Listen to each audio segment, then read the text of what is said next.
The notes of the harpist's melody and the chatter of engaging conversation washed over me. Though my mind raced with wedding plans and to-do lists, I let the music sweep me into the moment. I gazed around the crowded restaurant, decorated with white linens and purple and emerald flowers, to celebrate my bridal shower. The late afternoon sunlight filtered through the tall windows, adding to the warm, welcome ambiance. Grania, my soon-to-be mother-in-law, had outdone herself. We'd visited the ivory tower the day I'd chosen my gown several months before, and I'd fallen in love with the place. Needless to say, she booked it right then and there. She'd hired renowned harpist Nessa Darcy to play at the bridal shower and at our wedding as I walked down the aisle.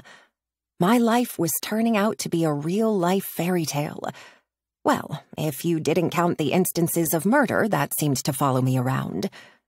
I shook the thought from my head and set my sights on the little details, the decorative signs with Celtic knots, the menu cards with Irish blessings, and the rows of uniformly placed gift bags for the guests.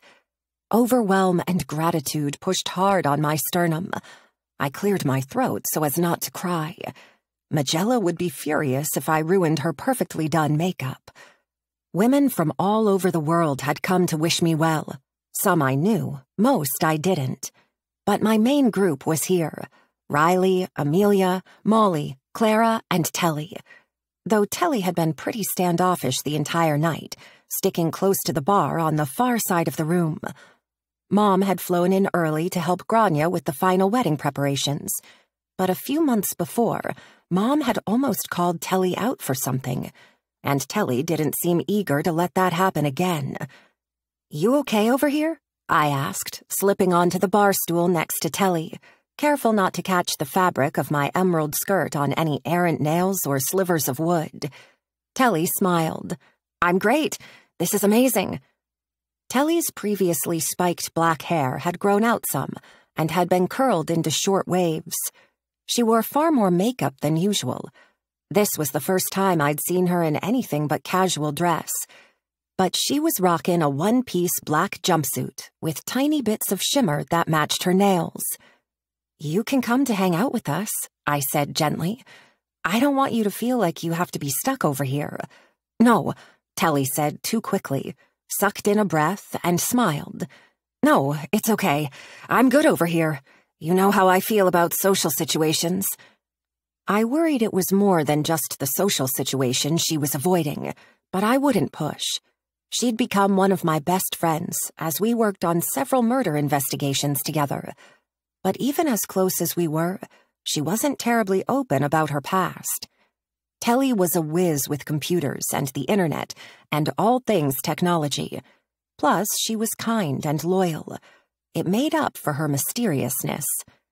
"I like your nails," I said, pointing down at the black, sparkly nails adorned with what looked like tiny gold Celtic knots.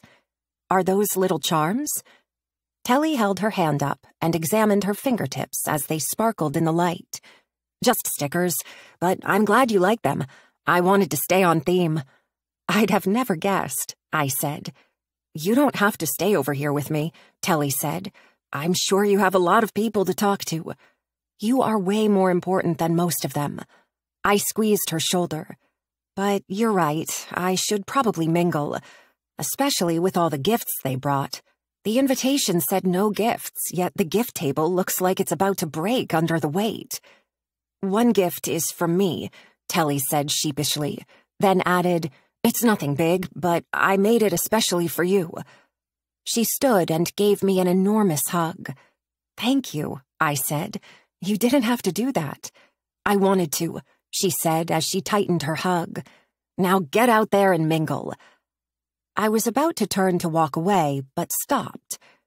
"You don't have to stay the entire time. I mean, you can, of course. I know you drove a long way to be here, but I don't want you to feel obligated to sit at a bar alone and uncomfortable.